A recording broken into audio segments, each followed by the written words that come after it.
Now more than ever, innovative technologies are fueling change and sparking new ways of thinking.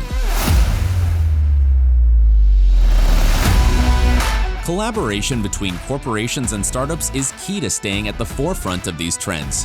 However, finding the right startups can be expensive, time-consuming, and ineffective. But Plug and Play is here to help. As a corporate partner, you will gain access to a whole ecosystem of innovation. Discover startups that meet your tech interests. Stay updated on the latest trends and network with industry peers.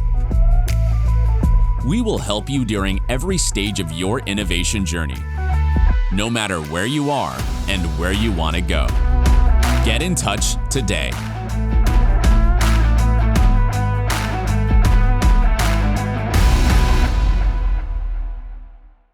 Hi everyone, good morning or afternoon wherever you are, and thank you for taking the time to celebrate the 10 amazing startups that participated in our program the past 3 months. My name is Danae. I'm a Senior Ventures Associate at Plug and Play, working in the new materials and sustainability verticals. Today, you will have the chance to discover the 10 very strong startups that were selected to be part of our fashion program. We also hope to share the efforts made in sustainable fashion through 2 different panels focusing on investments and work in organizations. If you do not know about Plug and Play, we are an innovative platform that started back in 2006. Our founder and CEO, Saeed Hamidi, was selling Persian rugs on University Avenue in Palo Alto and was renting the first floor to startups. One day, PayPal could not pay rent anymore, so Saeed got equity instead. And so you can imagine that he did not regret that. Today, Plug and Play is more than that. We invest in 200 startups worldwide every year. We work with 500 partners looking to innovate and run 60 programs globally every year. The sustainability vertical was launched in 2019 in Silicon Valley, Paris, and Singapore simultaneously. In the first year in 2020, we hosted 3 batches across 3 cities, working with 18 corporations, part of the Alliance to End Plastic Waste, as well as other corporate partners to accelerate the adoption of sustainable solutions. And with excellent growth and commitment from our partners, we expanded and launched 3 more cities in 2021, Sao Paulo, Johannesburg, and Shanghai. The program and portfolio focus on key pillars of sustainability, such as ending plastic waste, circular economy, carbon neutrality, sustainable fashion, water resilience, and more. We have created value chains reports across the plastic, carbon, and fashion value chains. Reports are curated resources developed by our ventures team. These reports make sure we keep our partners up to date with emerging trends and technologies by dividing them into different themes and market spaces. We've had amazing events last year, such as Accelerate to Zero or the Sustainable Fashion Launch, in which we presented part of the value chains. Don't hesitate to reach out if you are interested in watching the recordings. The aim of the Sustainable Fashion Program was to promote a circular material economy by connecting leading fashion and apparel brands with the best sustainable startups. By focusing on the sustainable fashion value chain, following this textile journey from raw materials to consumer-facing, all the way to its end of life, we take a holistic approach to addressing the opportunities within the space. Reducing carbon emission, water pollution, and waste was the core focus of our program.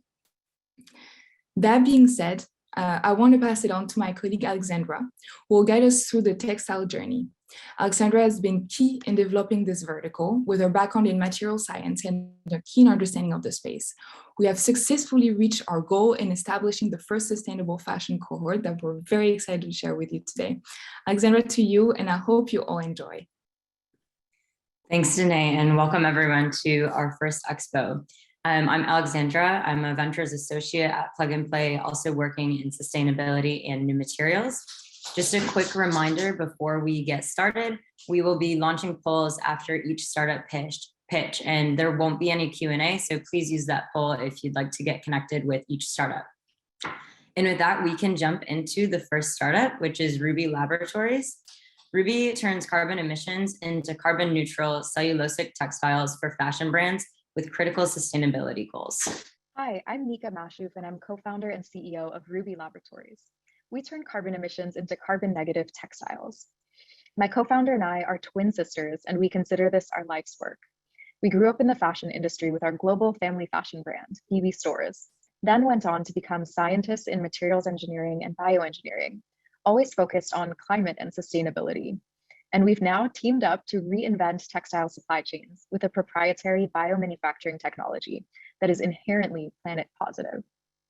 The problem we tackle is dire. Carbon emissions are an unsolved threat to the fashion industry, with the supply chain ranked as the third most polluting supply chain in the world, mainly from textile production. The significant number of brands who've committed to improve have virtually no solutions. We produce the textiles fashion brands already use today for half the cost of cotton at scale and completely carbon negative and water and land neutral. Our patent pending tech converts carbon emissions directly into cellulose, which we process into viscose textiles. It's not magic, it's actually what trees do. We've proven our innovative process in a full lab prototype. Our tech enables planet positivity. Each garment made can actually reverse climate change and be planet positive. We are the pioneer in planet positive textiles and aim to scale to an industry-wide impact of mitigating 2% of global CO2 emissions. With a lifetime of experience in the fashion industry, my co-founder and I have built a product that stakeholders like merchants, designers, manufacturers, and executives love. We don't sacrifice quality. We make the same high-performance lyocell and cellulosic textiles that are already used in the industry. The costs of these textiles at pilot scale are competitive with standard viscose, which is enabled by our affordable technology and process. Plus, Rubi textiles hit virtually all the factors of high sustainability in fashion: 100% traceability, carbon negative, water and chemical neutral, circular, and cellulosic with no microplastics. Plus, we can scale up to industry scale in the next year with existing textile manufacturing and supply chains, since we make the same textiles widely used in the industry already. We've raised $4.5 million from leading investors across tech and fashion. We're focused on aggressive commercialization in the next year. By the end of Q1 2022, we'll be fulfilling sample and prototype requests for some of the largest fashion brands in the world. In Q2 and Q3, we'll execute our plans to build and scale our textile production to prepare for an exciting Q4 launch with a coalition of brands. We're looking for partners as we start testing our product with customers in the next few months, and then establishing our coalition of launch partners. We're looking to expand our pilot partners across manufacturers and brands for our exciting next steps.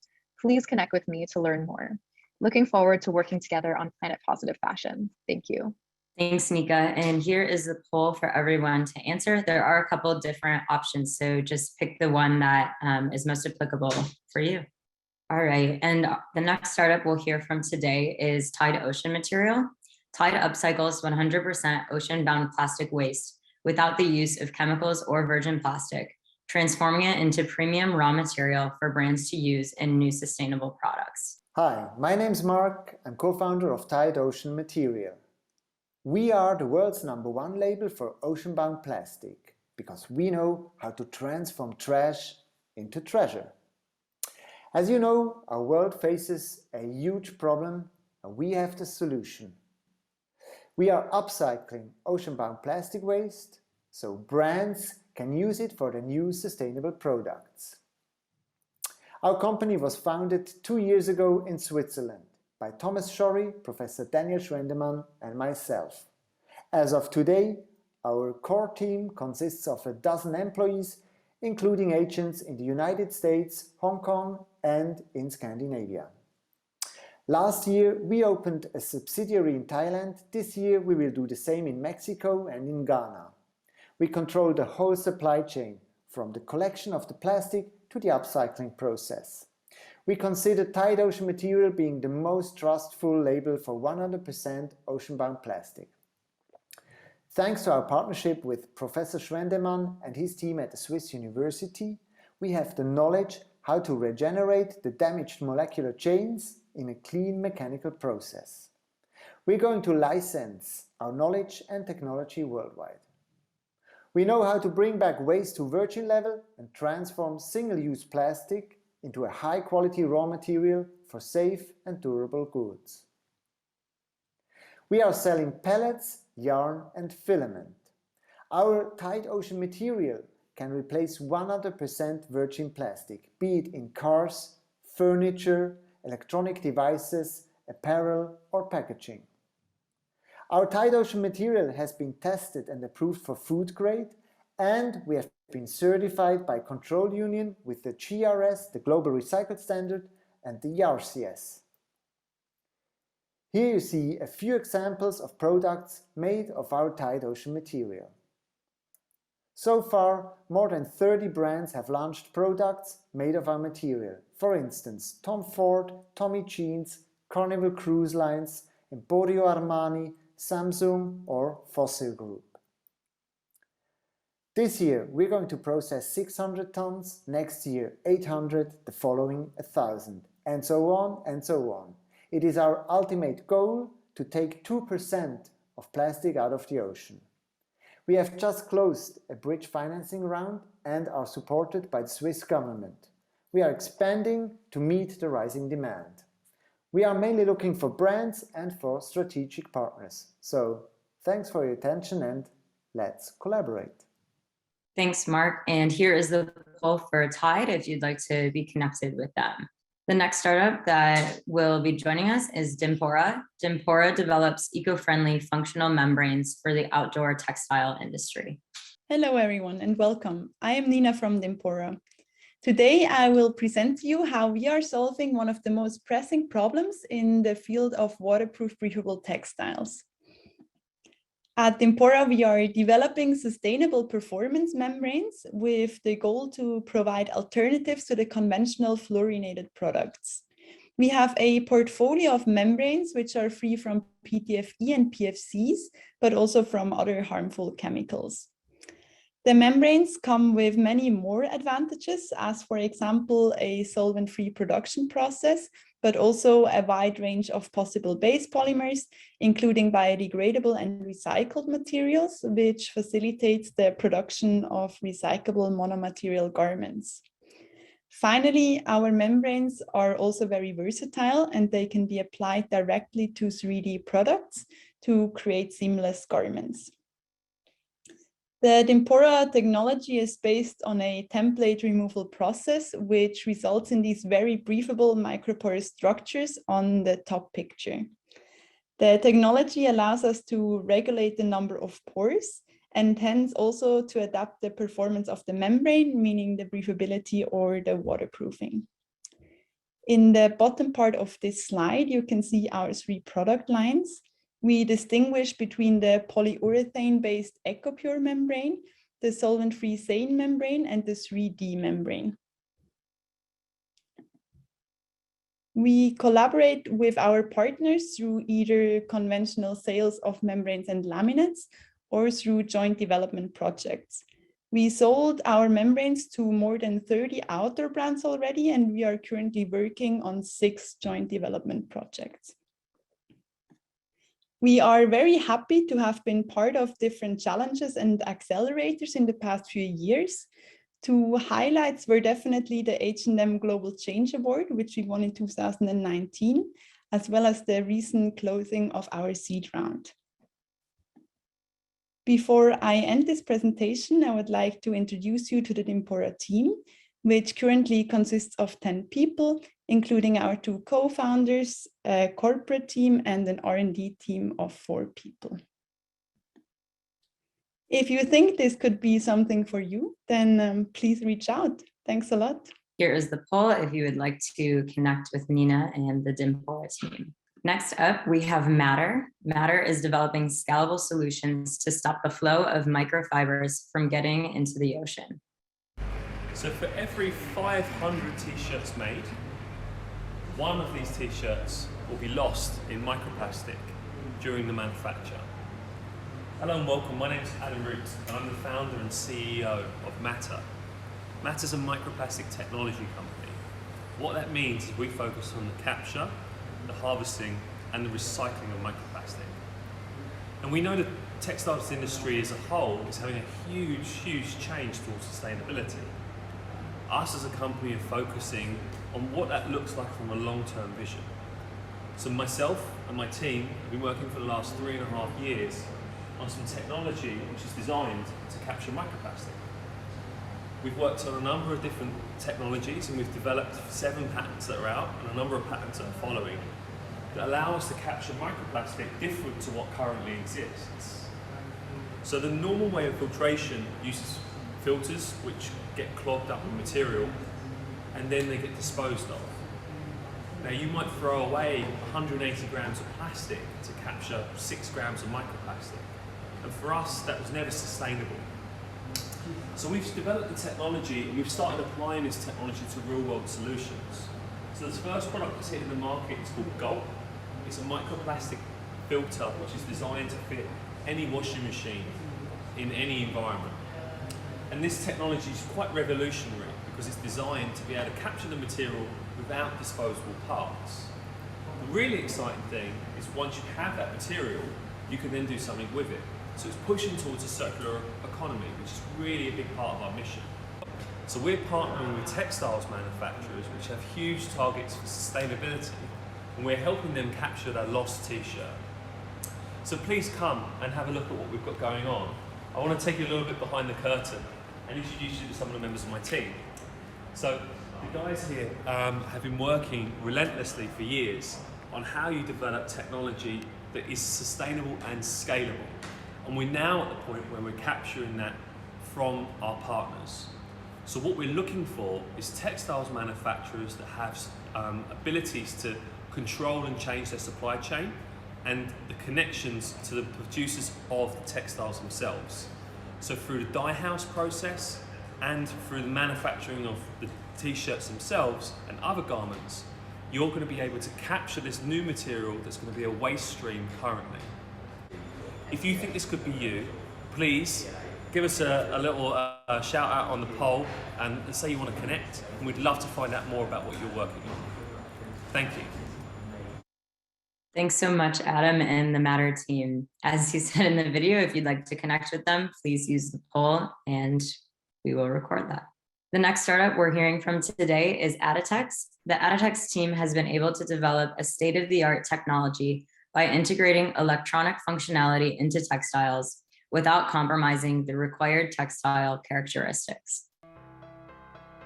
It is estimated that across the world 150 billion articles of clothing are produced every year.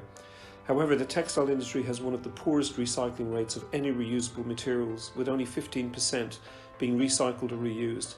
The rest going to landfill or incineration. Therefore, the clothing industry has a huge and lasting impact on our environment. One of the biggest barriers to efficient recycling and reuse of clothing is to identify the material content of the clothes. This makes it very difficult and uneconomic for clothing recyclers to break up and separate used clothing items into their different fibre components for reuse and recycling. To bridge this communication gap between manufacturers and recyclers, Dr. Anura Rathnayake, founder and chairman of Adetexs, invented a globally patented digital thread that can be integrated into garments to store all the information needed for the automatic recycling of clothing. This can deliver significant reductions in the cost and time for sorting of garments by fibre components. The thread looks and feels like any other thread, but the RFID technology embedded within is used to store all the information needed digitally and can be scanned from a distance.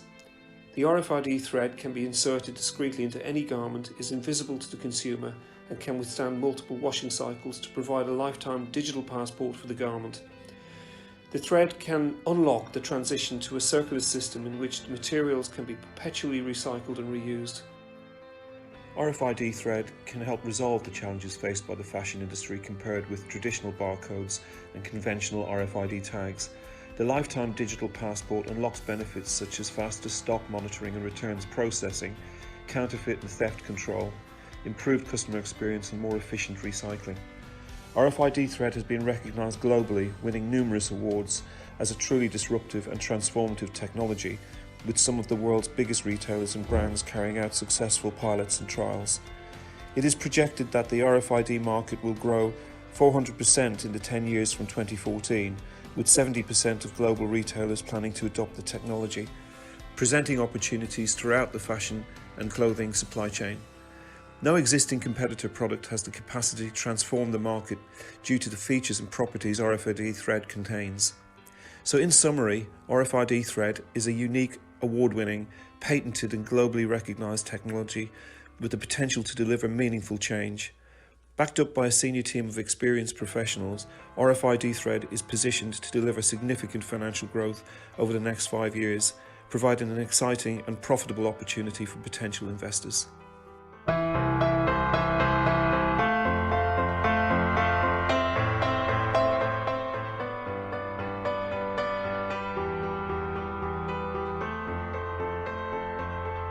Thank you so much to the Adetexs team, and the poll is now up. If you would like to be connected with them, we'll leave it up for a minute or two.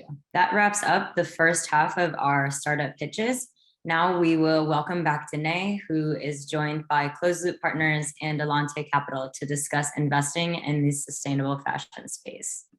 Thank you, Carla and Julia, for your time today.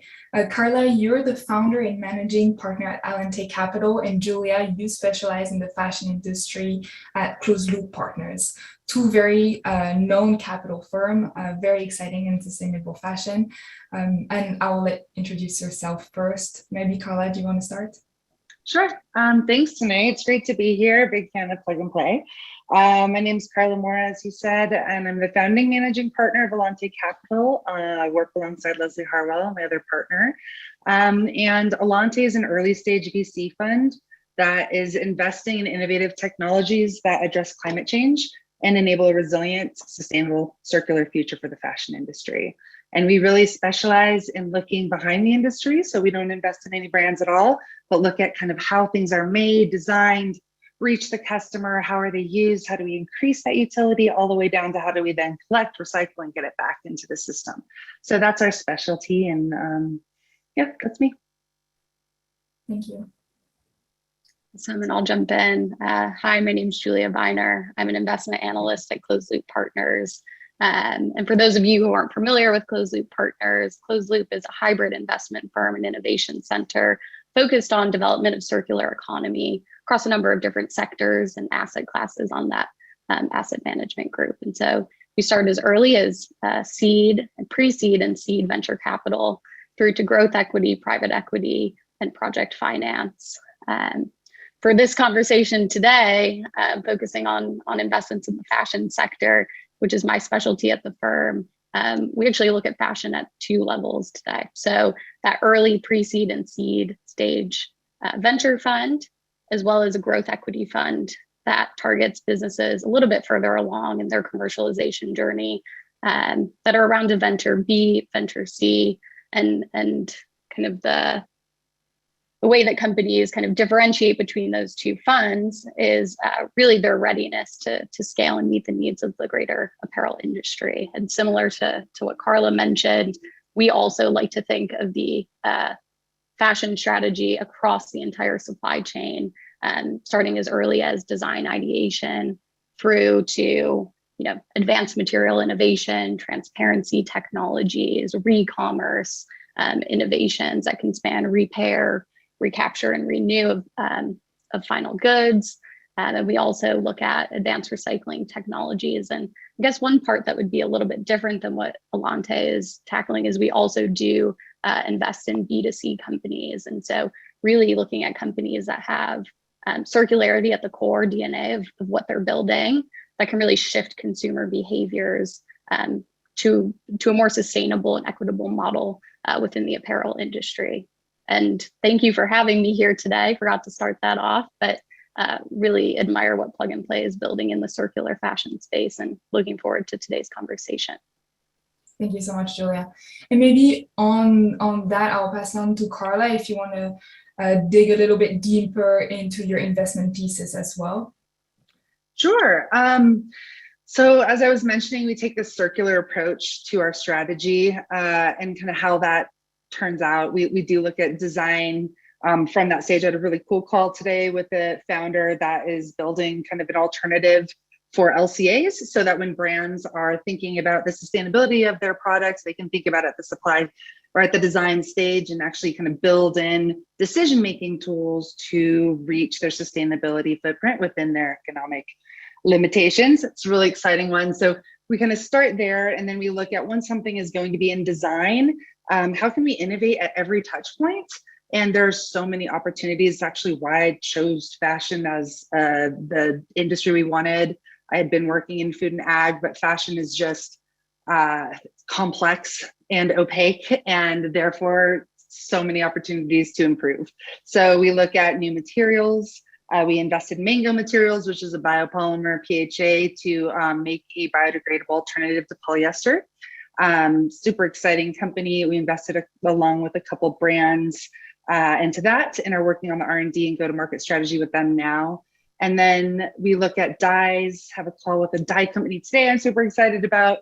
Finishing chemistry, so how things actually, you know, how they can keep their dye, keep their fit, how they can hang on the body appropriately, like all of those different elements. We're looking for innovation in those areas.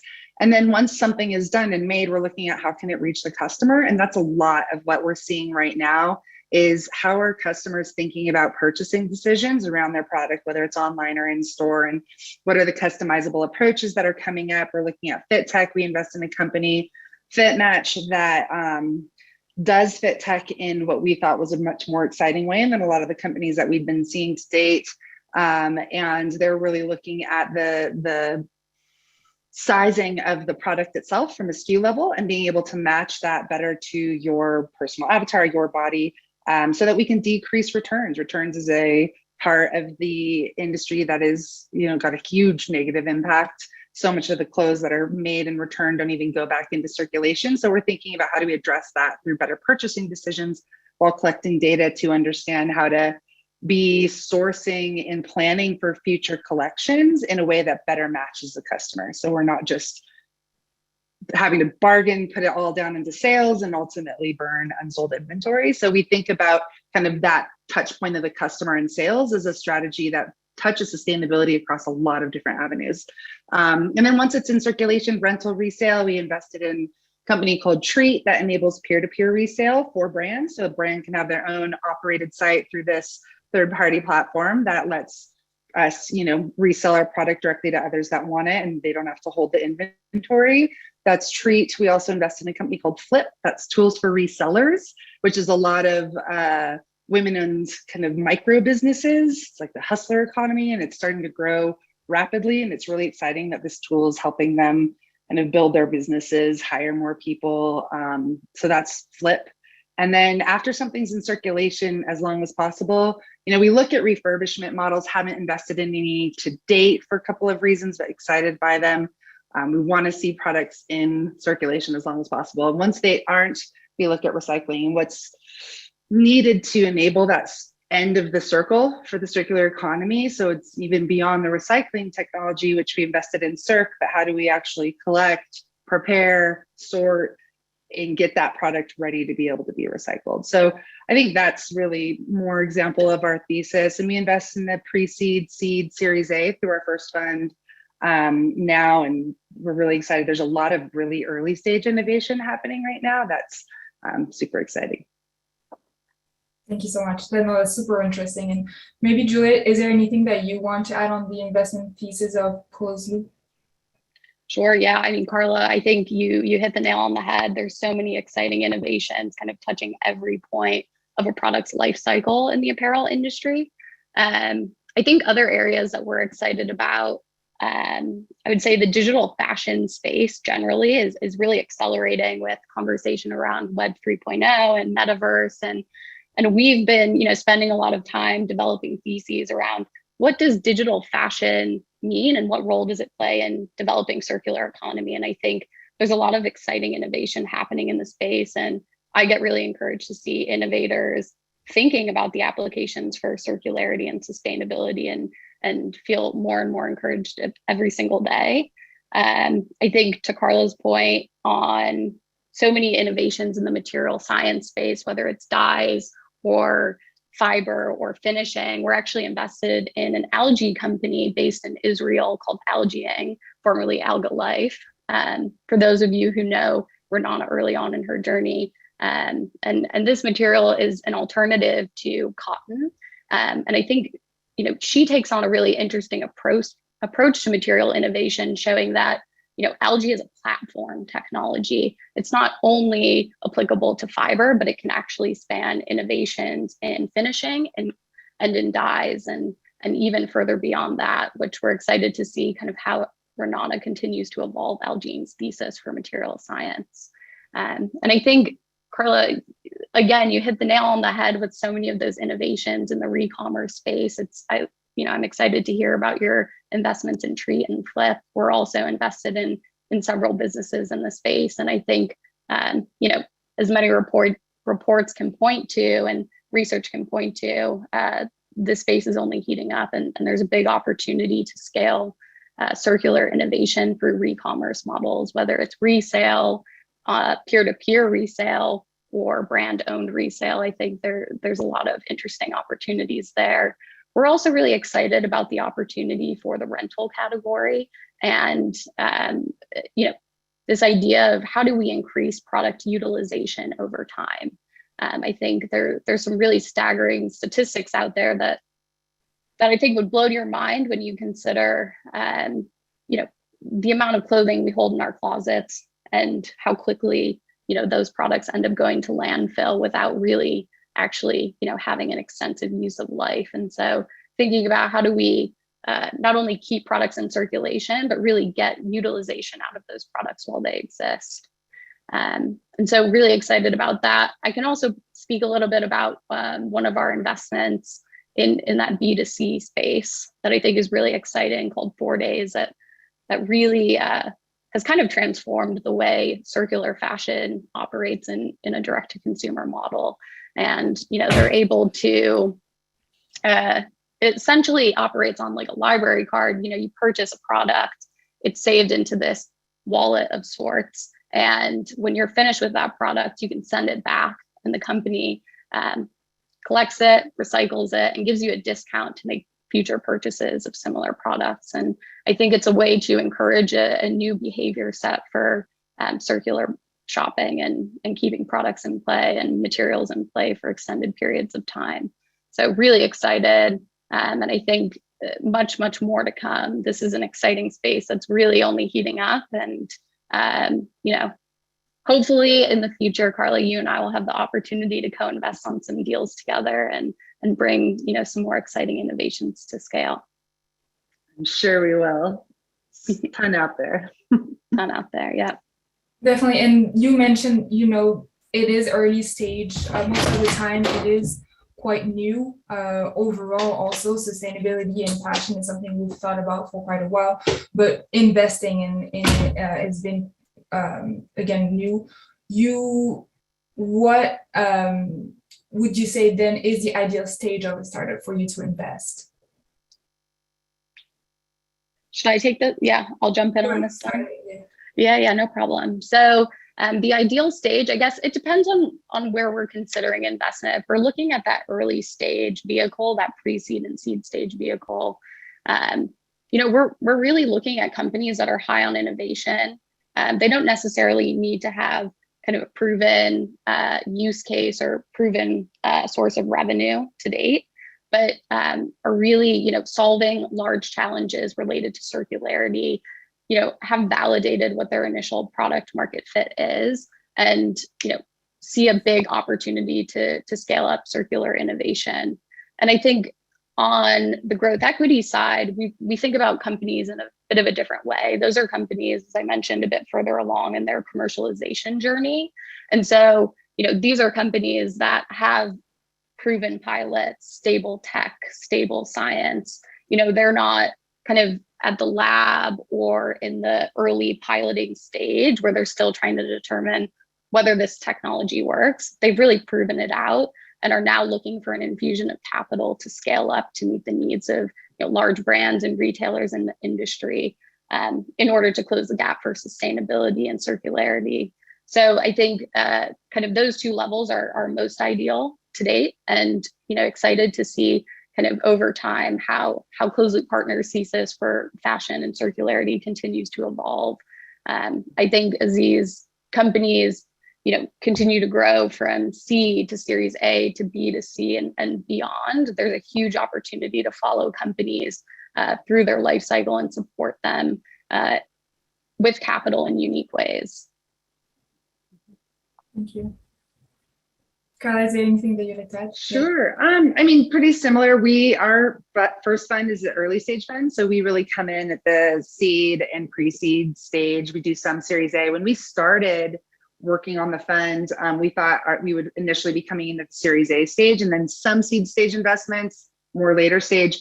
But as we got to know kind of the nuances of the challenges that we were needing to solve for from our brand partners, and matching that to the innovation landscape, we just saw a lot more opportunity on the earlier side, that we had this ability to vet even before it was in market through our brand partner relationships and the community that we built. So we've since started to come in earlier. So pre-seed, we're excited about talking to people even before that, and then making an investment at that stage, or seed. So similar to what Julia said, like we're not looking for them to necessarily have recurring revenues at any level. When we first invest, we want to see, and depending, right? Like for some of the software companies, maybe we do. For the material science, of course we don't, it's years. And so the way we really look at it is very much based on the business model and on assessing that product market fit, making sure that the science or the technology both are viable. And then we can make the decision there. But we'll also be, we also invest later stage, and we have another fund that will be doing that as well. As we see these opportunities start to grow to that point, we're really excited to be able to grow with them. Interesting. No, yeah, and I think that's the difficulty with investing in different sectors of the materials, right? From actually the material to recyclability, the business is so different that it makes it difficult to say this is where we invest.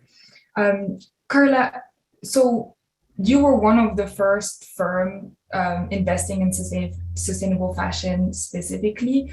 Why sustainable fashion? Why at that time? Yeah, my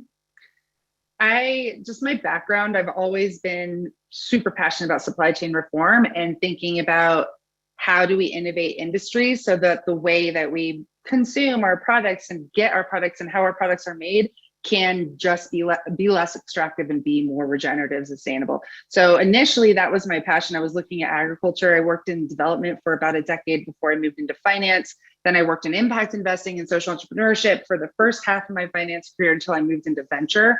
And when I was in the venture space, I was at a fund in San Francisco doing due diligence on the Indigo company in the fashion space, and saw that they were working with Levi's, and was really curious about kind of why Levi's was working with this teeny startup, and just kind of fell down the rabbit hole of uncovering all of the challenges and problems with the fashion industry from an environmental perspective, but also all of the areas that there were opportunities to change. And it seemed like what I thought at the time, which is happening, which is exciting. But in 2016, what we saw was that it seemed like brands beyond just Patagonia, beyond Eileen Fisher, but like kind of the mainstream brands that back then you wouldn't think of as trying to be sustainable, more and more of them were seeing sustainability as an important key part of their strategy moving forward for a number of reasons, whether it was to reach a younger demographic, whether or not they saw that, you know, supply chain challenges were going to affect their bottom line and they needed to diversify their material inputs, or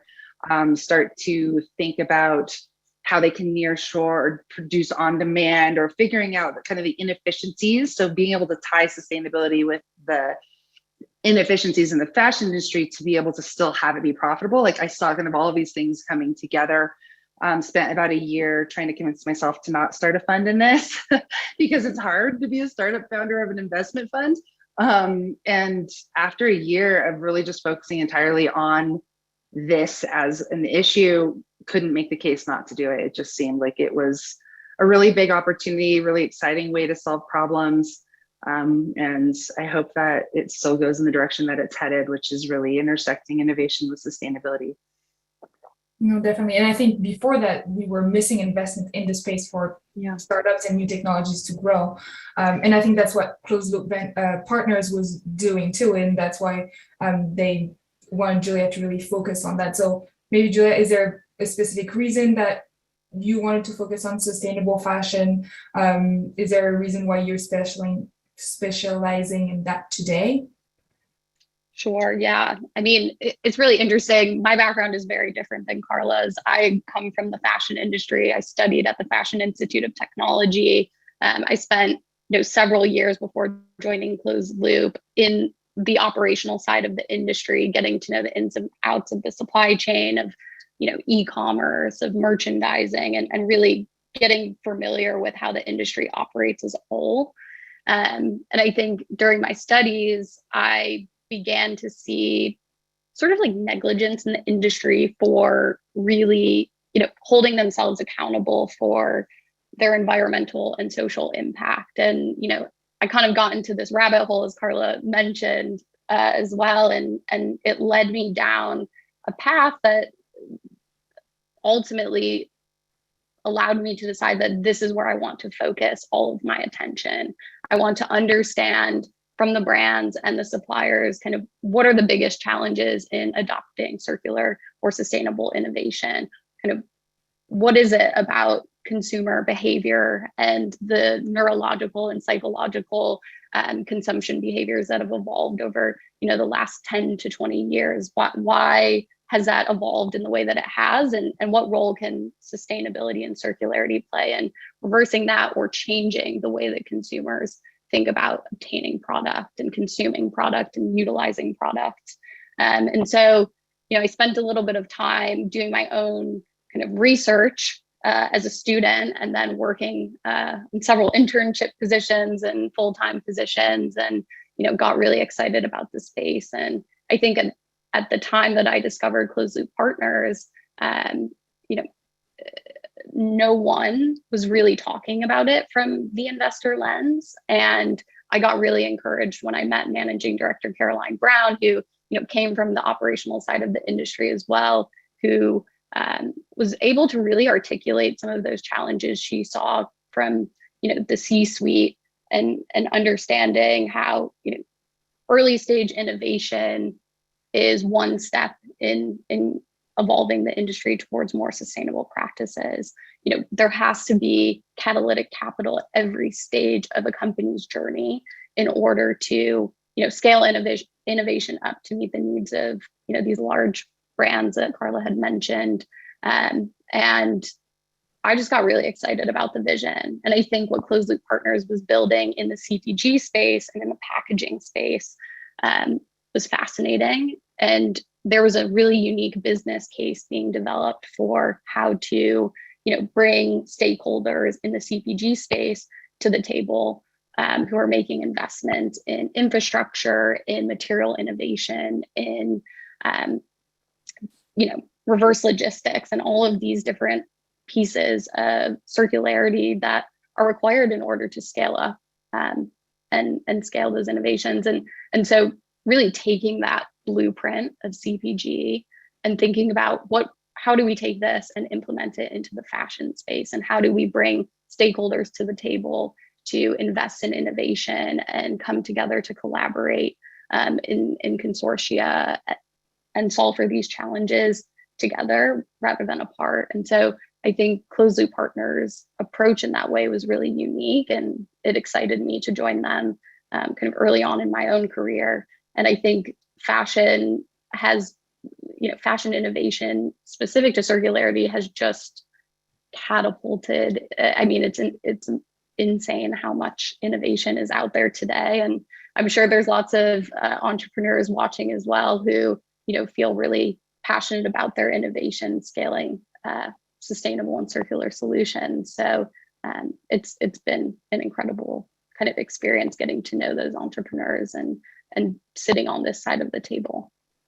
Thank you. No, that's interesting. You both have different paths, but sustainable fashion was definitely an obvious space to be in due to the damage to the environment, but also the opportunities in new technologies and product. And that brings me to my next question is, what is the main trends that you see in the space? We already kind of mentioned a few, so I might add another question on that one is there any trends also that you disagree with or are less excited about that might seem not as obvious to everyone here? I don't know, Carla, if you want to say. Sure. I mean, I guess, last year we saw in the market, you know, a lot of buzz and companies investing in bioleathers, and whether it's mushroom-based leather, other types of feedstocks. And that's an area that I'm less excited about personally. And it's exciting to see brands learning to work together to bring a new material to market. And that's one of the things that that has done. But yeah, so that's a trend that is, you know, interesting and we're watching it, but is less exciting to me. You know, there's a huge, obviously, trend this year coming into the last year. Last year, we started to see a lot in the digital fashion space. Before, it was like super tied to the metaverse, which is the direction it's going now, but looking at like virtual showrooms and, you know, virtual fit and virtual try on, like thinking about interfacing in this like COVID world, and how is fashion and commerce and resale all going to play into that. And so that was a big trend. And now it feels like it's getting a little bit more mature and figuring out how it's really going to work and intersecting with gaming and moving into a lot of exciting areas in that space. There's a lot of exciting new innovation happening. Resale last year obviously was huge, insane. Actually, I've never seen anything happen like I did with the resale space when it came to early stage capital flooding into a section within our thesis. It was like a gold rush of investors. It was like the piece that investors that weren't focused on the fashion industry really grabbed a hold of and understood was within the fashion tech space was resale. And so we just saw a lot of innovation coming in and a lot of capital coming into that. And so I'm excited to see how now all of these well invested companies do this year and next year as they all go out and try and win business. It's an exciting space to watch. Thank you. Mm-hmm. I'm curious, why not bioleather though? Honestly, it's so one of the things that we really look for is like, how do we invest on the biomaterials space? We're really looking for investing in innovation that can be able to scale to a huge market that is a fiber or material that is used widely. And with leather in particular, because I am interested in investing in to make leather more sustainable, but leather is often a waste stream from the meat industry already. So looking at ways to make the finishing happen better, make the shipping, processing, planning, all of that side of it is really exciting to me, because I think that there's still going to be a large demand for hide leather for a very long time. And I don't know if mushroom leather is going to be a shorter trend that's more focused on sustainability than it is on actually kind of taking market share from leather. Like it's going to take market share maybe from leather, but it's just an area we're really looking at things that can start to replace and displace in a way that I think is a little bit different than that. And I want to be proven wrong, and I would love to see some of these mushroom leathers be wildly successful and we still look at them. But that's just an area that has gotten a lot of buzz. That isn't something that we're super excited about. Absolutely. No, thank you so much. That's very interesting. And Jill, what about you? Just to that point, Carla, I think you make a really interesting and relevant point, especially in the material innovation space. I'm not so much answering to the trend, but really I think what's important for innovators in material science, whether it's dyes, finishes, or fiber, or leather, is developing a sustainable product that can meet the quality of existing synthetic products on the market today, or even natural products that exist on the market today.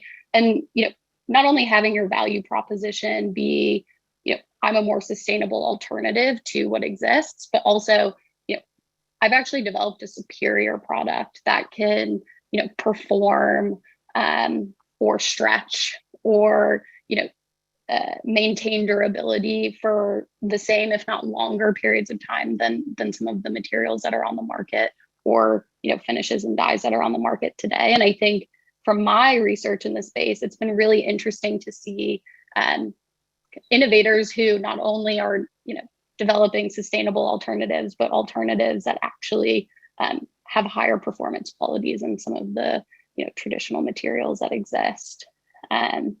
In terms of other trends that I've seen, I think, as Carla mentioned, there's just so much happening in this space, whether it's material innovation, digital fashion, transparency tools. And I think another thing that's really interesting, that's almost an accelerant for all of this, is what's happening in the space of regulatory, just regulatory tailwinds generally. And I think for a long time, specifically in the United States, we in the sustainable fashion space have kind of longed to see more policy and regulation getting developed around, you know, EPR, which is extended producer responsibility, or, you know, how do we hold brands and manufacturers accountable for, you know, how they operate their facilities, how they treat their employees. And I think it's really exciting to see some of the regulatory tailwinds underway, both in the US and in Europe,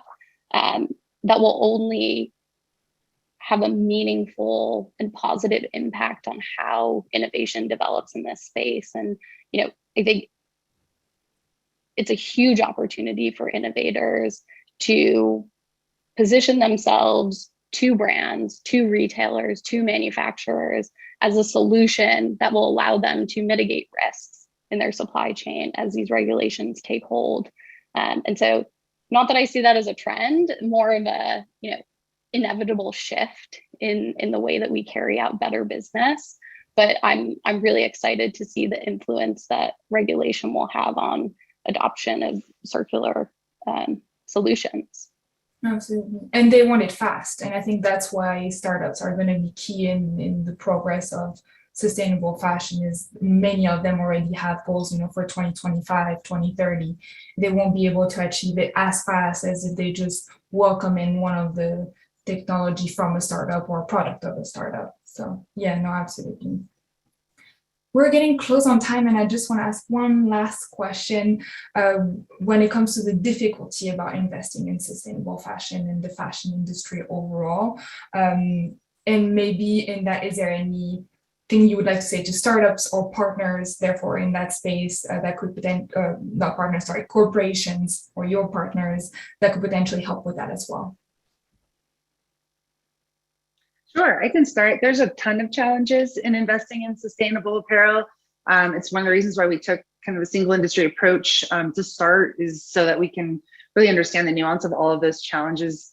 I think for brands, understanding the competitive landscape can be challenging because they don't have the capacity to look deep enough into the innovation landscape to see, like, what are the competitors out there. They might be talking to one recycler, but they don't know the other 7 or whatever. So that in partnering with early stage VC funds like Closed Loop and us, that helps kind of showcase what's possible.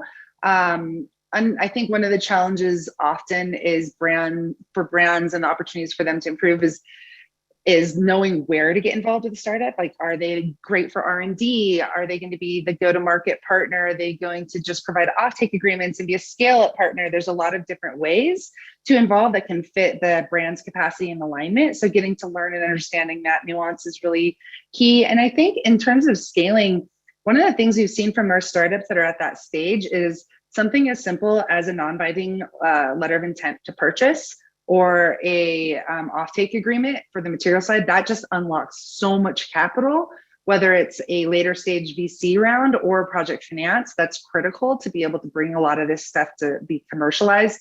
So I think for brands to think about being able to open up to providing offtakes or letters of intent could be a huge way to bring sustainable innovation to reality.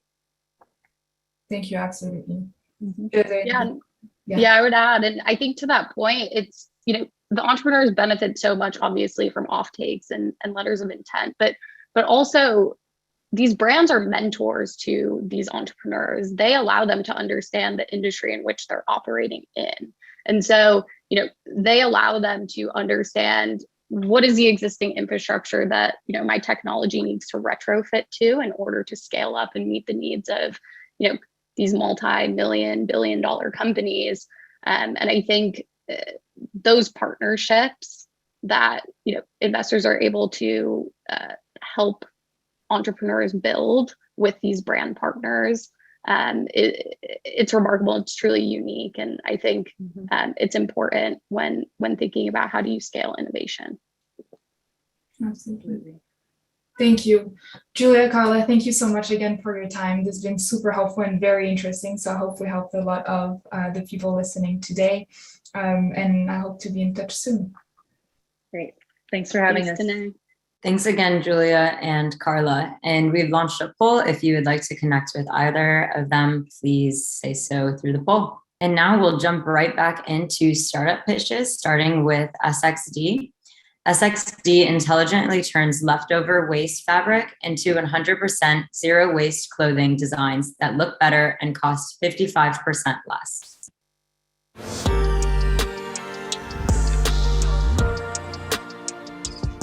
Hopefully, we're all wearing clothes right now, but our second skin is also one of the biggest polluters on our planet. I know this because my own hometown in Asia is now a dumpster for textiles. 92 million tons of fabric are wasted each year. Wasting fabric is bad for the environment and bad business. If we actually made use of waste rather than throwing it away, that's a $5 trillion market opportunity according to Vogue Business. SXD was created to capture this opportunity. Hello, I'm Shelly, founder of SXD. Our B2B design tech solution creates and scales beautiful zero-waste clothing with 55% lower cost. We're sustainable fashion's win-win solution. We achieve this by combining design and engineering from the start. I am an ex-creative director from Instagram with over 10 years of fashion design experience. Our team also includes brilliant engineers. Fardin actually wrote his Cambridge University thesis on engineering zero-waste designs. Together, we're building a software application that turns creative sketches into efficient zero-waste clothing. This way, designers from any apparel brand can simply illustrate in-app and select leftover or wasted fabric to use on the spot. The application will then translate this illustration into a tech pack, or the clothing's blueprint. The application will also provide a full 3D simulation of how the design will look on a person. This is circular, zero-waste, aesthetic design, all done in just minutes rather than months. This application will far outperform any other competitor in the market in maximizing creativity, circularity, and efficiency. Our work is protected by 3 trademarks, trade secret design processes, and an in-progress utility patent. Furthermore, with machine learning, our product learns and improves, widening our competitive advantage over time. Currently, we're building the fully automated software while operating on a hybrid model, which uses our proprietary algorithm without the front-end interface.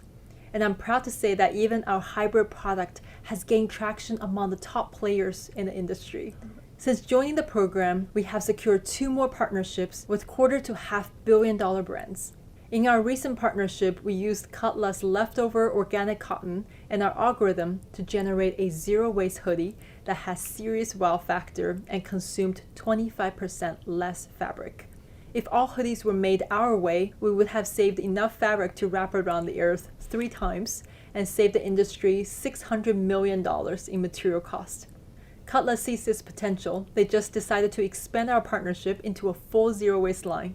You can help us scale impact like this across the industry through brand partnerships and participation in our pre-seed round. 92 million tons of fabric are wasted each year. SXD's mission is to drive that number down to 0. Thank you so much, Shelly. And here's the poll if you would like to connect with Shelly and SXD. Just a reminder to pick the option that best expresses your interest. The next startup we'll be hearing from is Auroboros.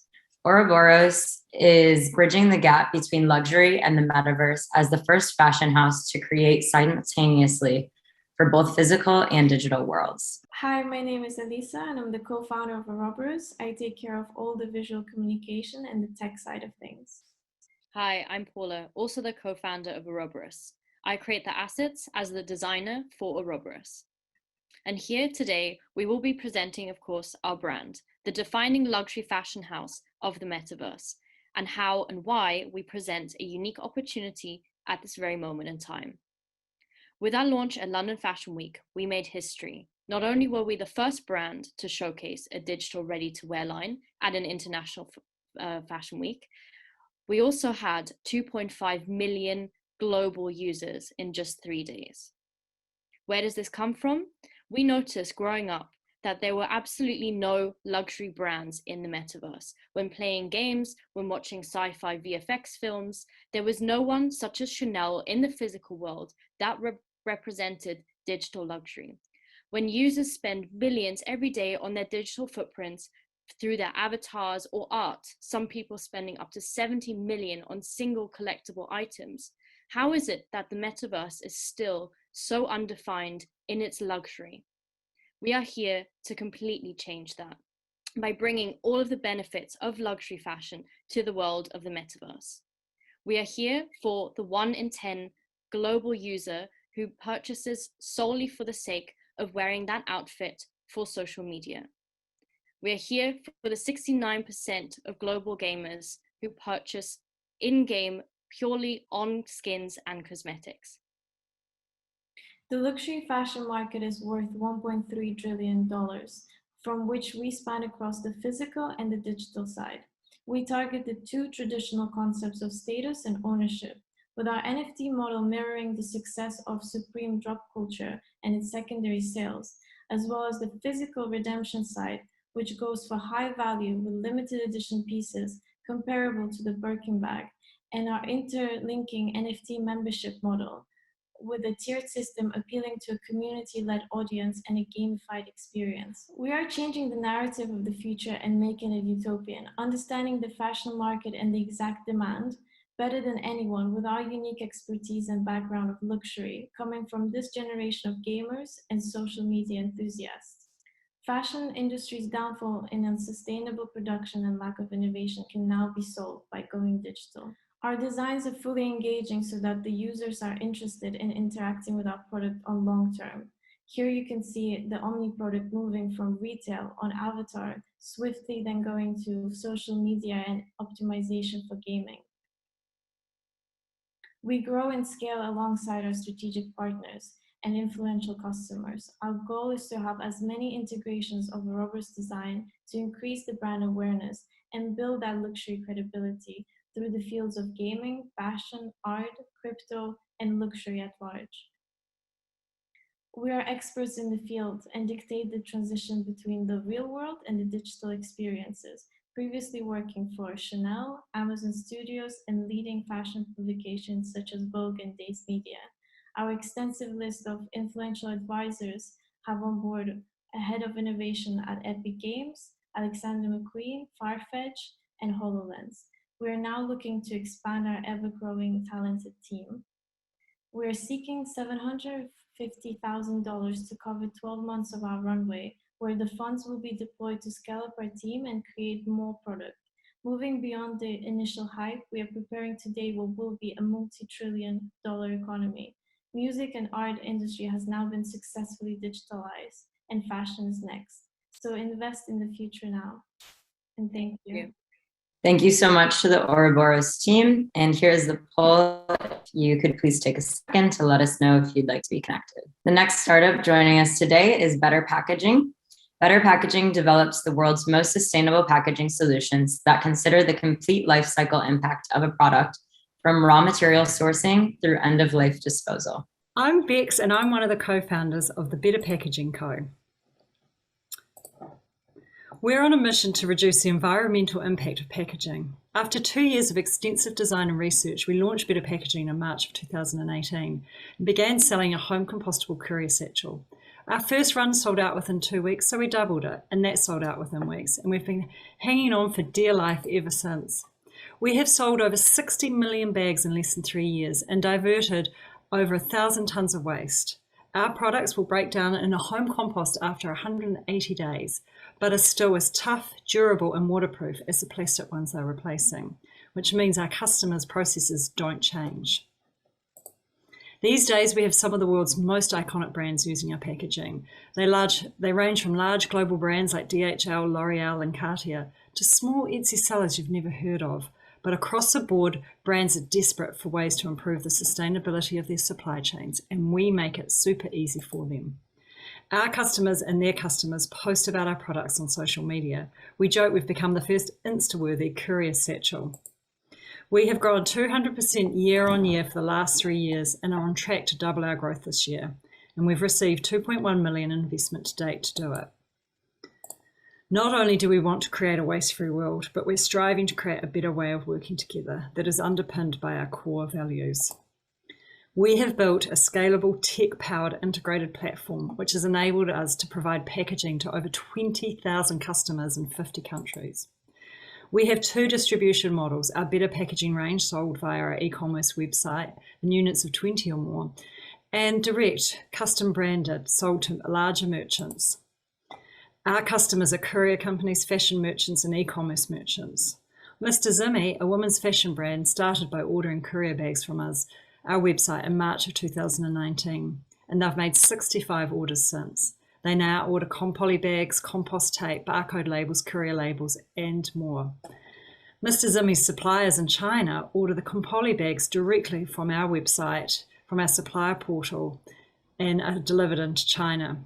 We ship Mr. Zimmy's orders throughout China, Australia, and Indonesia. Over the past 3 years, as we've introduced sustainable packaging solutions to a hungry market, we've realised that zero waste isn't enough. It's not enough to maintain the status quo.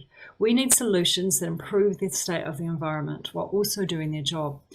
Imagine if packaging actually reduced the amount of pollution in the environment. We did.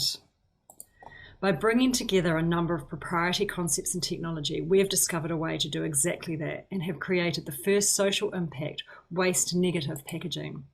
We're working with communities in the world's poorest and most polluted coastal regions, paying them a fair wage to clean up their beaches and rivers by collecting plastic. We take this and convert it into packaging. We believe packaging can be used to clean up our oceans and help eradicate poverty, while serving its purpose to protect goods in transit. Pollution and poverty are inextricably linked. By treating pollution as a resource and placing a value on it, we turn it into a positive. What I'm most passionate about is that it delivers on 13 of the UN's Sustainable Development Goals. The interest in this product has been phenomenal. We already have iconic brands piloting and ordering after only launching 6 weeks ago.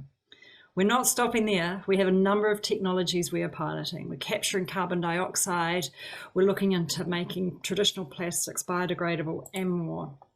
Brands globally, coupled with legislation change, have committed to making their packaging more sustainable. Their targets are ambitious, and most don't know how to do it. We're providing them a simple solution. We need to get this solution into the hands of as many people as possible. So we're raising capital and we're looking for customers. Thank you, Bex and the Better Packaging Co. Here's the poll if you'd like to connect with them. And next up, we have Opopop. Opopop is a zero-waste reusable packaging service for e-commerce brands. Hi, my name is Anthony and I'm the co-founder of Opopop. We're a reusable packaging company for e-commerce. We started our business a little over a year ago in June of 2020, right after the French lockdown. And we're currently 5 people, myself and my co-founder Charlotte, as well as 3 people in charge of sales, communications, operations, and production. So far, we've secured approximately 650,000 euro in funding. About half of that is in loans of different types, and about half of that is subsidies, especially innovation and R&D subsidies. So what do we actually do? We provide a service to e-commerce brands who are going to let their users, during their customer journey, choose whether they want or not a reusable packaging for their order. If they do choose the reusable packaging, they're going to have to put a deposit on our platform. This deposit is like a promise that they will return the packaging after use. If they have chosen the package and they have provided their deposit, they receive their order in a reusable shipping package. This reusable shipping package can be placed after use in any of the French yellow post office boxes. There's 135,000 of them all around the country, and so they can be returned from anywhere. After the package returns to our facility, we clean it, we repair it if it needs to be repaired, we thank the user for sending back their package, and we prepare it for another cycle. We're working with about 50 different brands and a variety of products, although the #1 use case is fashion, either the sale or the rental of fashion items, which has traditionally been done using single-use plastic or single-use cardboard packaging. This can easily be replaced with our reusable packages. It just makes a lot of sense. When you think about it, there's no actual reason that we should throw out our packaging after every single use. There's a lot of things that we reuse instead of just throwing them out every time. And so that's what we're trying to do, giving it a lot more sense. E-commerce has been growing very fast, especially last year with the pandemic. And as e-commerce has grown, the amount of waste generated from e-commerce has exploded. And so we're trying to fight that. And in order to fight it, we need to grow very fast, because we can only have a true impact and make a dent in the amount of waste that is generated by having the size, the critical mass, as well as the economies of scale. If you want to help us out, the best thing you can do is tell your favorite brands that you care about this, that you care about the amount of packaging waste that comes in every time you order something on the internet. All of the brands that have contacted us, it's because of customers or employees that have asked for change. So ask for change, ask for alternatives, and then we can come in and say, look, we have something, we have a service that can be provided simply and that can let you reduce your packaging waste. So I hope you've enjoyed this presentation. My name is Anthony, I'm the co-founder of Opopop, and I hope you get to choose a reusable package soon.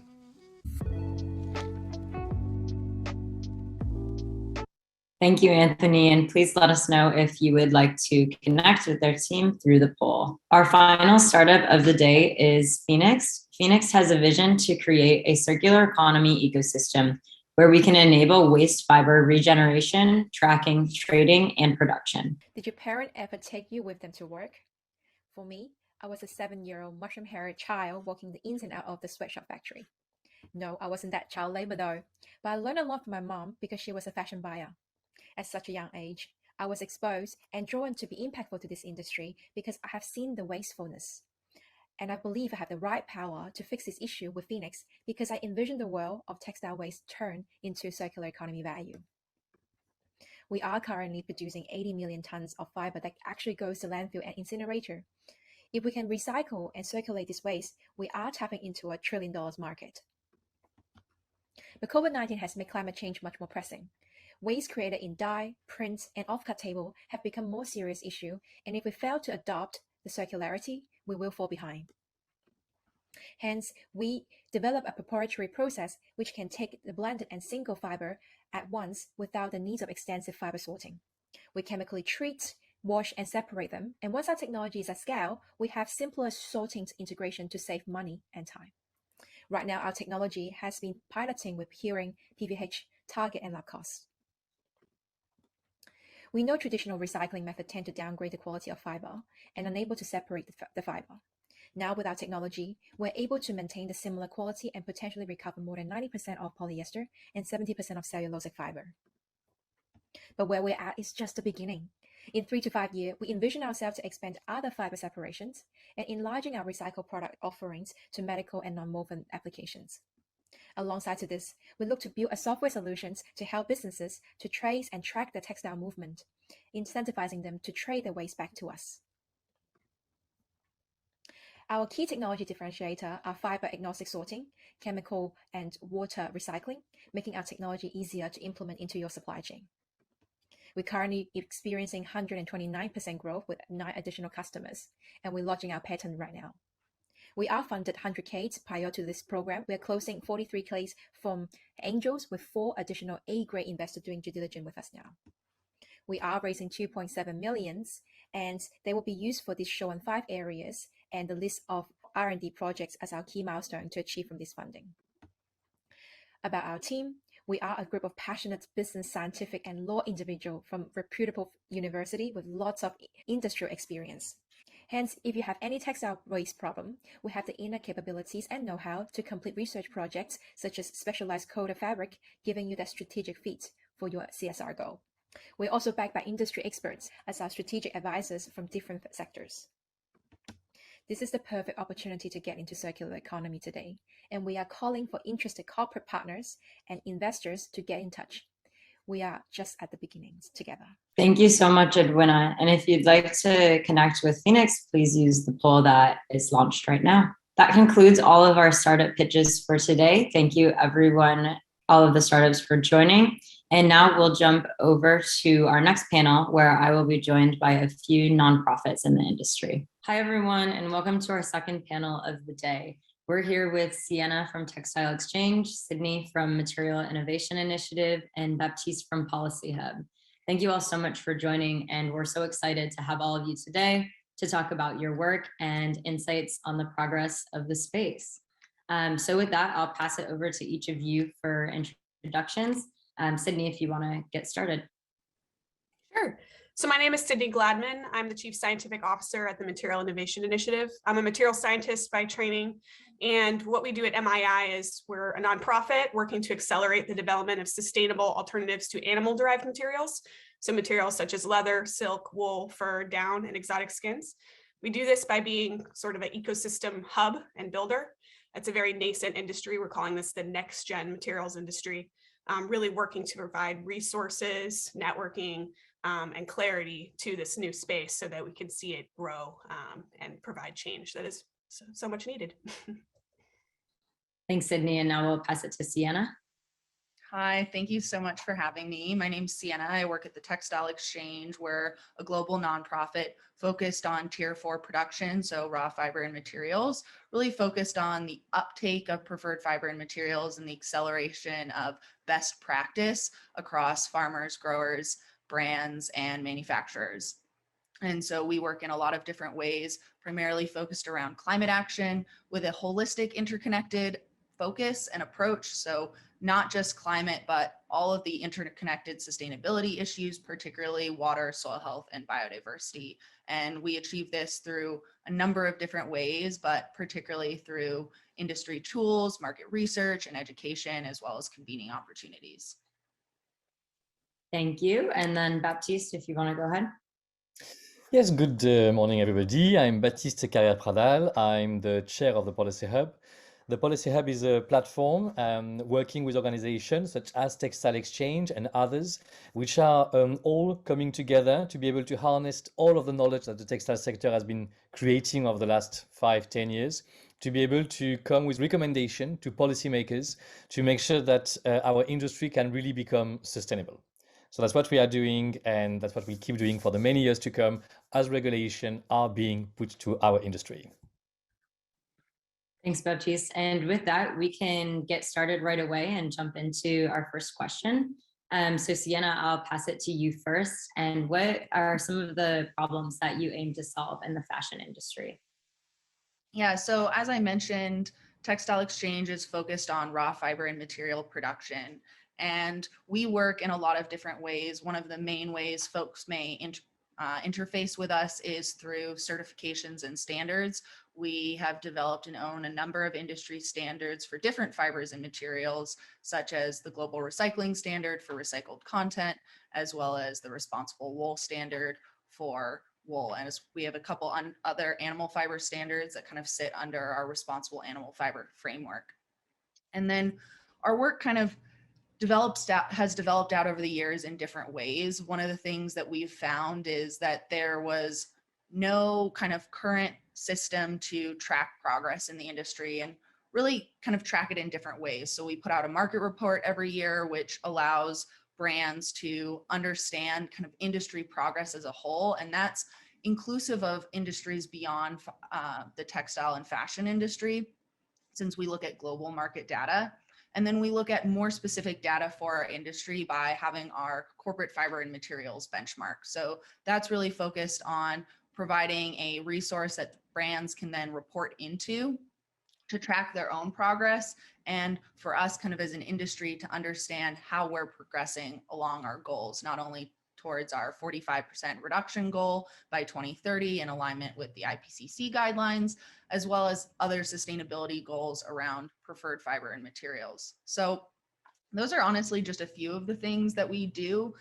We've developed out a few other kind of newer initiatives, such as impact incentives, which is really focusing on how do we get more resourcing back to farmers on the ground, with the recognition that a lot of brands don't have visibility all the way back through the end of their supply chain, and they don't always have the tools to implement at that level. And so this is a way that brands can implement change at the farm gate, even if it's not directly within their supply chain.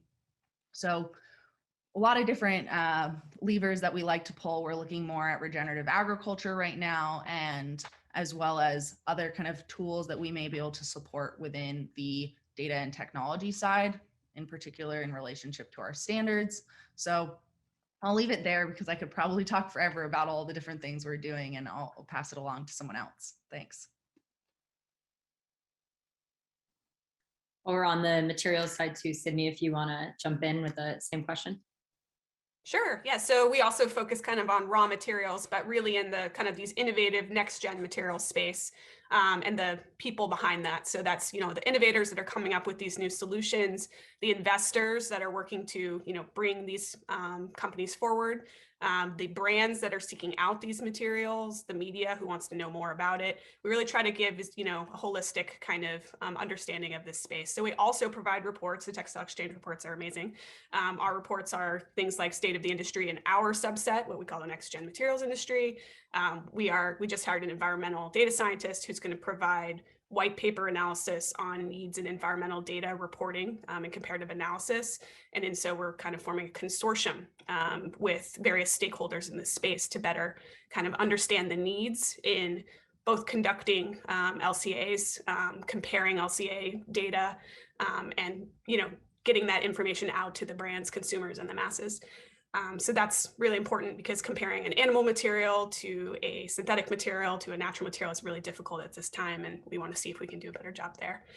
Beyond that, scientific reports, going deep dive into material science for these innovators, consumer research, kind of really holistic kind of evaluations of what's going on in this space.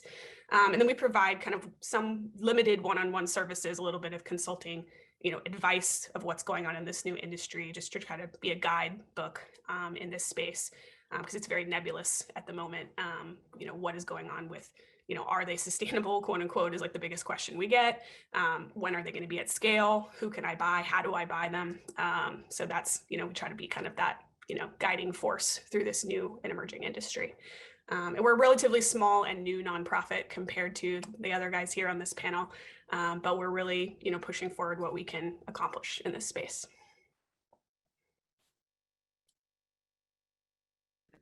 Yes, so also carrying down this path, and actually two beautiful things that we've heard. So firstly, what we do at the Hub is we make sure that all of the solutions which are created by Sienna, by Sydney, and by many others are going to the market as fast as possible, and the uptake can be accelerated. For that, what we're trying to do is, and the problem we're trying to change, is to make sure that policymakers are actually a strong, new, positive force in changing the dynamic of change that we are seeing today. So far, what was happening is that many of the new and creative solutions that were created, we were hoping on goodwill of many companies or certain leaders to be able to take them and to be able to bring them to the consumers. But at the same time, I don't have to reset the challenge that we are all facing. We know that if we want all of those groundbreaking solutions, which are being created today, to make sure that they will have to be used in the future, because they really answer some core challenges that all of us we are facing, that then we need to have the proper solutions to be able to be the proper regulation to be able to push them. So we are talking about, when we talk about new materials, we are talking around the topics about, should there be some minimum recycled content that should be imposed on the brands putting new products on the market? We talk about potential maximum footprint of certain organizations also, again, to push everybody to choose better materials, better solutions, to make sure that ultimately the impact of the industry will be reduced. And by working with policymakers, the other challenge that we're trying to resolve is the fact that our industry, the textile sector, and many of the actors on the call know that, is extremely scattered. It's not like one of those industries where you have 3 or 4 leaders which are kind of doing 80% of the business. Here it's very scattered. So again, if we want to make sure that everybody plays and goes in one direction, allowing for the change to happen in the scale that we need to have it happening, then we need to have very strong regulation that will be able to make sure that everybody goes in one direction and everybody is ultimately pushing for the same elements when we talk about, again, changing systems. And in very practical terms, also Sydney started to touch upon, for instance, about how can you better measure the impact or the performance of products. One of the things that regulators are trying to do also is that if for the industry itself is a challenge to be able to measure in a consistent and comparable way the impact of a product, what is it for consumers, for citizens? So should there be regulation about how and which method can you use to be able to calculate the impact of a garment? so that everybody does that in the same way, so that when people come together, they speak in the same language and they can join forces in, again, making this industry move forward. Absolutely, and all three of your companies are really doing such great things and impacting the fashion industry. What are some of the biggest gaps and challenges that you're seeing today? And Baptiste, I can pass it back to you first. Yes, so one of the biggest gap that we see is, again, one of them could be alignment. Alignment, what I mean by alignment is that one of the gaps that we try to see is that when you look at many other sectors, they've clearly aligned into few priorities that maybe they want to pursue. And after, many of them are creating robust strategies to be able to move towards this alignment. If we look at our sector, so again, the solution that Sienna or the solution that CNIs are developing help answering how to reduce the impact of your fibers, of your materials, of your value chain. But how many CEOs of corporations are able to explain robust strategy to be able to decrease the overall impact of their collection and of their brands? So today still many of the challenges are still technical issues that are tackled on some aspects, but we lack this strategic industry vision towards a future in which collectively we'll have a lesser impact. So that's one of the clear gaps that we have, and a gap that I hope we can push, and in which policymakers also are forcing us to look into that and to come together to be able to develop quicker and faster collective solution to be able to come to a common realization and a common solution that we can bring together. Yeah, and I would just echo that, something that we're seeing a lot of is this siloing at different levels. So one of them is between organizations and kind of the industry as a whole. How do we collectively push towards the same vision? And then the other silo we see is within brands, where there's kind of this disconnect between the strategies and the targets that are happening at product level or material level. So what do you need to do to reduce emissions at the raw fiber and material level, and how that actually levels up into an organizational strategy. So your science-based targets and kind of that overall approach. And that those kind of two conversations are not necessarily happening in tandem, or there aren't the right kind of accounting mechanisms or tools so that someone can explain how a raw fiber material strategy or a product strategy actually is going to achieve a science-based target on an organization or brand level. And I think the other thing that we're seeing that as a core challenge is this disconnect is partially fueling it, but this overall inability or unwillingness to invest in the change, where preferred fibers or any sustainability upgrade in your supply chain is likely going to cost more money.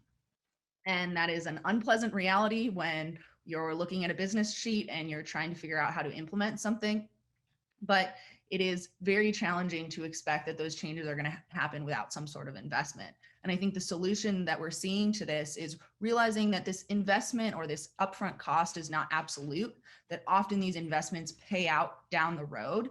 And so implementing alternate business strategies and models to understand how an investment now will pay off later, whether that's just a long range accounting methodology rather than accounting on a quarterly basis or an annual basis, or it's understanding alternate accounting methodologies to say, we're combating risk, we're combating other environmental and social outcomes that are essential to the health of the business overall. And so when you look at environmental profit and loss or other natural capital accounting models, or even internalizing the price of carbon, these are all tools that allow a brand to justify that upfront investment because it is actually saving money down the road. So I think that's one of the core challenges that I've seen is this disconnect, and then thinking through different ways to kind of combat that. Because at the end of the day, farmers and producers need support, particularly in the natural fiber space, to create these changes. And so we can't expect them to leverage the cost on their own. It's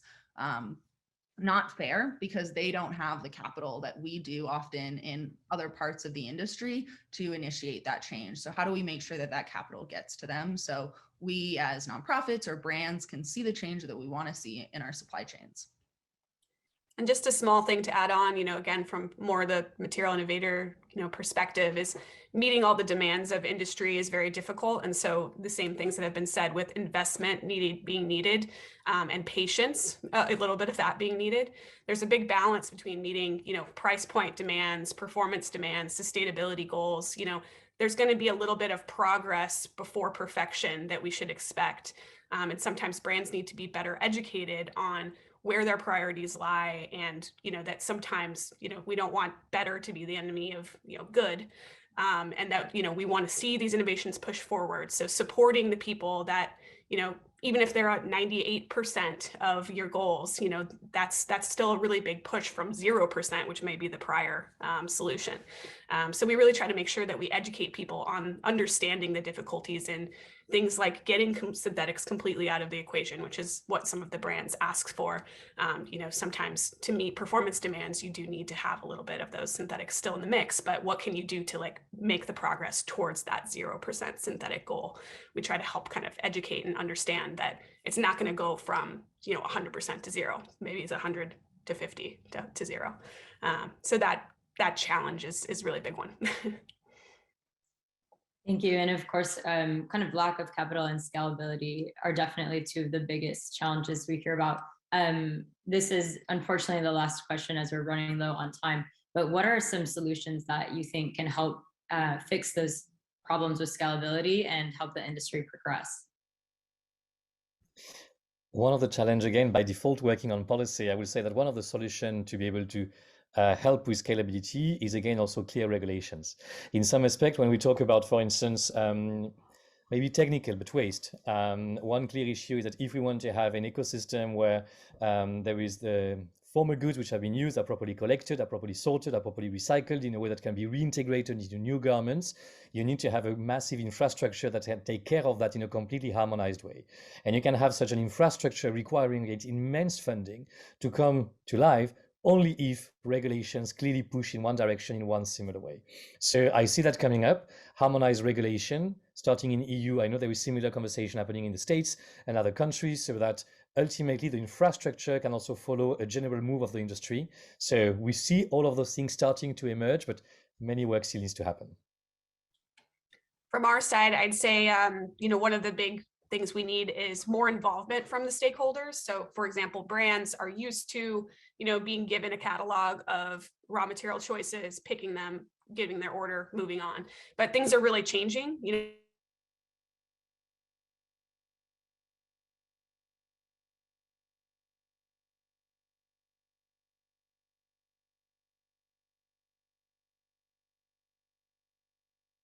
If you want these innovations forward, we're actually have a report here in a couple of weeks on what that state of brand engagement looks like with innovative new and next gen materials.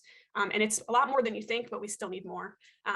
Beyond capsule collections, we need people to be using these materials in entire lines, incorporating them more broadly in their supply chain, and being more invested in the growth and development of these materials. So that's one thing that we really need to get these materials moving forward and at scale.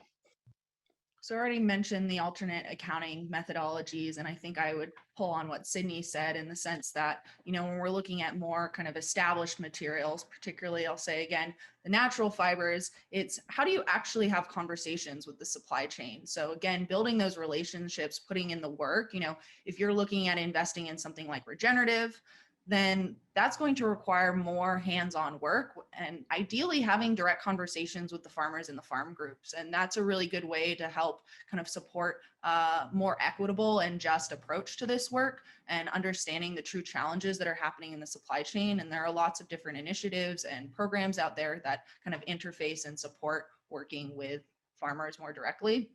And then I would say the other bit that I think is a really critical piece in all of this as an equation is data. And we don't want perfect to be the enemy of good. We've seen a little bit of that, but the reality is that I think stakeholders as a whole need data to better understand where we should be investing our money and how to implement change and how that's actually paying off in the supply chain. And when we talk about data, I think it's recognizing that what all can be measured is not the only important thing. So going beyond LCA data, going beyond kind of just looking at greenhouse gas emissions and recognizing that if you can get a holistic picture, even if it's not perfect, around the positive impacts related to a decision, you're more likely to make the right decision. Because if you're just measuring one thing, you are not taking into consideration the holistic picture of what's really happening.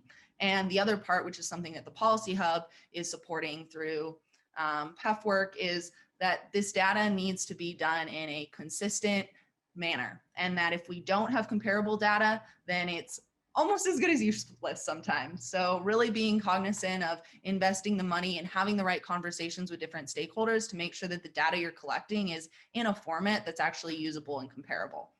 And I think with those two things, remembering that it's holistic and remembering that when it does come to quantitative LCA data, that it's being done in a way that can then be comparable is really key right now. Absolutely. Well, thank you all so much for joining us today and taking the time to chat. The time really flew by, but it was so great to learn about the incredible work that your organizations are doing and also the promise that this industry has. Thanks again, everyone. Have a good one. Thank you. Thank you, Alexandra. Bye-bye.